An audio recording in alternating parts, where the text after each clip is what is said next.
I was actually pretty interested in process. It's nice to get a hint to see what people were thinking about. I was less concerned about apparent business value, just because I think sometimes if you try to consider business factors in a design, it may actually lead you down the wrong path, or it may lead you to optimize in the short term. And I think in kind of my day job, so much of the wonderful things that we've seen come from people who weren't really thinking about that, and they were prioritizing other factors.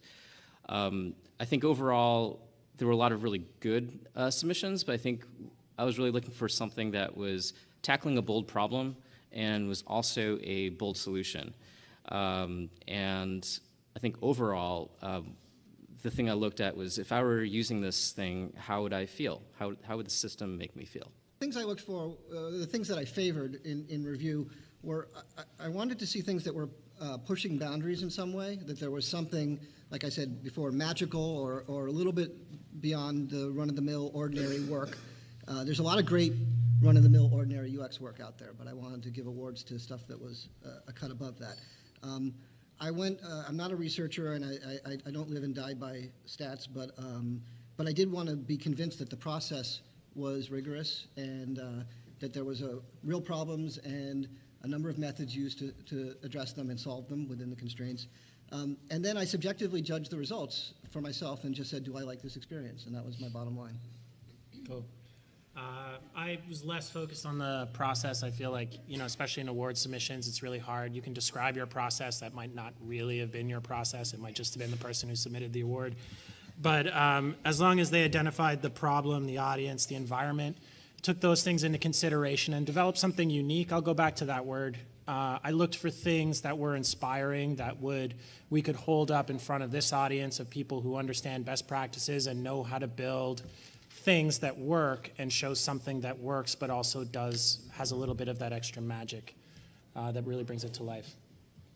So my approach was to sort of take the classic sort of UX evaluation, like, could I get where I needed to go? Was it clear without spending hours obsessing at every single part of the site or the application, what it could do, where I was, what I could do next? How I also was looking for things like how complete was the design, like was it end-to-end, like 4 levels down all thought up, or was there a lot of thought to the homepage and a couple levels and then they lost interest and it's kind of like throwing content together? Again, like, was it a good like visual experience? Was the choice of the designs and the sort of the visual voice of the site a match with what it was supposed to do, or was it sort of jarring? And again, coming from an agency background where a lot of process is not always allowed just because of time and budget and other constraints, if someone really tried to establish some sort of methodology and process despite the constraints or despite lack of budget or time, I wanted to give a submission props for that. I had similar criteria. I was also a little bit less worried about the process and more worried about the results. But I spend much of my time watching people use technology, so I basically used it and channeled all of those hours I've spent watching people to try and, imagine if I showed it to 20 people, what would happen. How well does it overcome constraints is really important. There were some amazing things where people just did the most inventive things in such a difficult situation, and that's really a big deal. And whether it, basically removed a pain point of some kind for the users or solved a problem was also important.